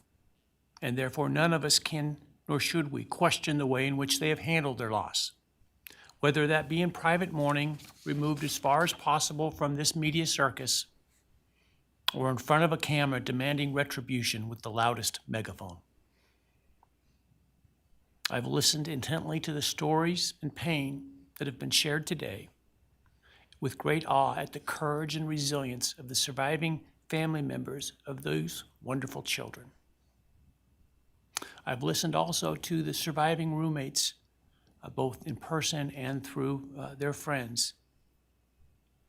And I can't think of how, frankly, courageous they have been despite the hell that they have faced by uncaring people who have come up with all kinds of crazy theories about two kids simply being kids. The parents, siblings, and other family members who have spoken today are designated as victims in our legal system. But going forward, I hope that they can shed that label, as it gives too much power to the evil that condemned them to that role. They are and should be known as survivors, fighters, and foremost as witnesses to the tremendous lives of value and unbounded promise of these four young people. But those speaking today and those who did not speak, but who carry the same burden, this same loss, now carry forward the memories of these now perpetually young people, these forever children. These survivors carry the responsibility of ensuring that the voices of these children, Maddie, Kaylee, Zana, and Ethan, are never forgotten, and the positive impacts that they have had on so many lives are never minimized, and that the love they shared, the light that they shined onto others, is forever celebrated. As we sit here today, this case is ending, and we are now certain who committed these unspeakable acts of evil, but we don't know, and what we may never know is why. I share the desire expressed by others to understand the why.